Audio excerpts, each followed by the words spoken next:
That might be the only trophy you lift this year as well. No, I mean, this is reality. International football, you've less opportunity, haven't you? Well, I'm glad you've... Started off on a positive note. No, I understand what you're saying, but most of them wouldn't do.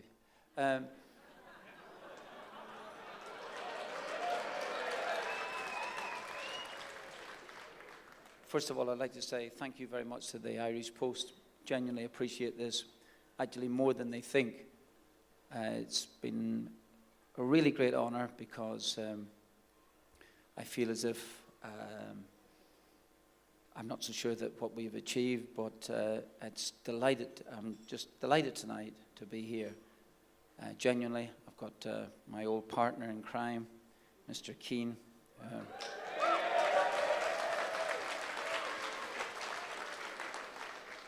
Who is feeling much better now because he's had something to eat, and he has shaved that ugly beard off as well too. So,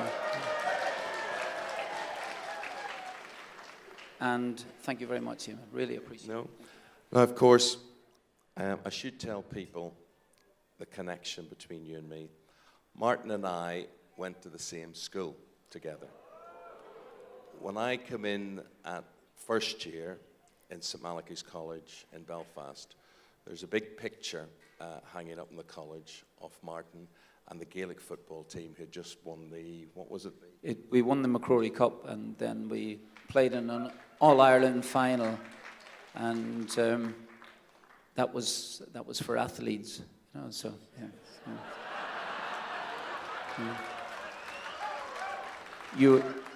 You were much too bright to participate in the sport, and that's why you became so fat.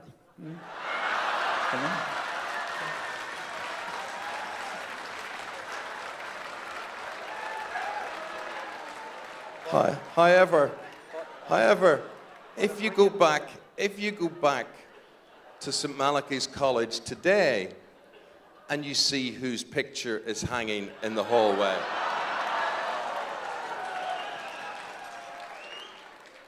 Very a slimline Eamon. Photoshop. But you are definitely there. There's no question about it. You were, as I said, much too bright to worry about sport. And I have to say this condescendingly, you're actually very good at your job. Thank you. There are, for you, you could have had a different job, couldn't you? Because your initial, I suppose, ambition was to be a lawyer? Well, I went to Queen's University, and I was studying law. The four subjects we had were tort, jurisprudence, which I couldn't spell, English legal system, and criminal law. And I realized this, I'm not going to survive this. I'm really not going to be bright enough to do it. And just at the same time, an offer came in from Nottingham Forest in England to play, and believe it or not, that was my ambition, to play a game in English League Division 1, which was what it was called at that time. It's now called the Premier League. And I wanted to go. My mother never wanted me to leave. My father thought about the money and said, go on, son, over you go. And if you fail, don't come back.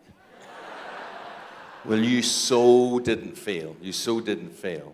Now, from club management to international football management, what sort of difference, how different does that feel? Is that a bigger responsibility?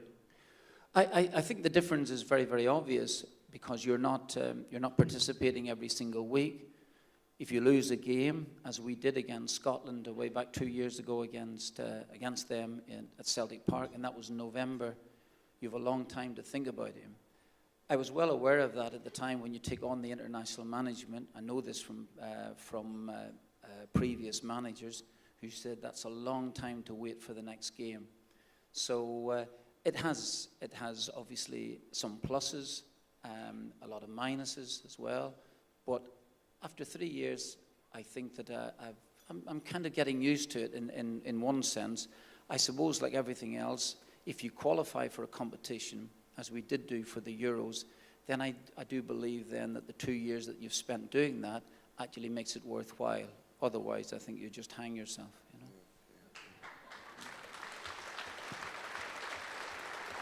We were talking to Susan Whelan earlier, Leicester City, a club that you know so well.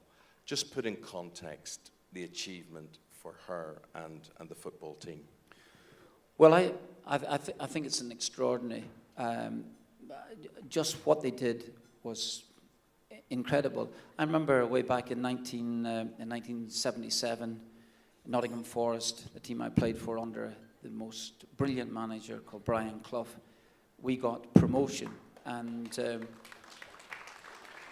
I think people thought that we might be relegated with the team, but he pre-season, he got a couple of great players in at the beginning of the season. Then he took on Peter Shilton, Kenny Burns, a few players like this that some of the younger element here wouldn't know. And we went on to win the league, and I thought that was fantastic. Then we end up winning the European Cup twice. But I have to say that Leicester City's achievement is just absolutely extraordinary. I've been speaking to Susan, that I hold in great regard, and just some matches that really stood out for me last year that I thought. They beat Tottenham Hotspur 1-0. I think Huth scored a late goal at White Hart Lane, and which we were delighted about. And I thought, do you know what? They might make the top four. And then the evening that they beat Manchester City, I thought, they're going to win the league here. And absolutely fantastic achievement. I have, as I said, the utmost regard for Susan and what she's achieved with the football club. Well done, Susan. Just finally, what do you hope to achieve, the combination of you and Roy together, and how well and why does that work? Well, he's been very modest today. He has not taken any credit for things here at all. I'm standing here up, but I honestly, I'd have to say this, not just because he can beat me up, but quite easily, but it's because of his influence around the place. It is really phenomenal. And sometimes I don't even think he realizes it himself. First of all, because he was a sensational player, the players of the generation behind him really do look up to him greatly. He's good influence around about the place. He always wants to say, and that can be awkward, you know. But I must admit, whatever he says has to go, and you know, and so we just defer to him all the time, you know. So, but I've often said in the past that I've got a big goalkeeping coach called Seamus McDonough, who, despite the fact that he's my age, Seamus is very strong, and Seamus doesn't take any lip from Keane. So Seamus is my protector in many aspects. But overall, it's I'm delighted to have taken him on. He's everything and more than I thought he would be, and honestly, while we've got 1,000,000 miles to go for next season, I just think the couple of years that we've had with the Irish team, I have to say honestly, I've really enjoyed, and I'm really grateful tonight to be standing here genuinely, because I've got, as I said, I've got utmost regard. Young Richie was brilliant here tonight, no doubt about it. Susan's Young Richie. Did I missed him? Who was young Rich? Oh, you, Shane. Oh, right. But to me, to be actually tonight, there's one shining light, and it's Agnes Ford, I have to say. And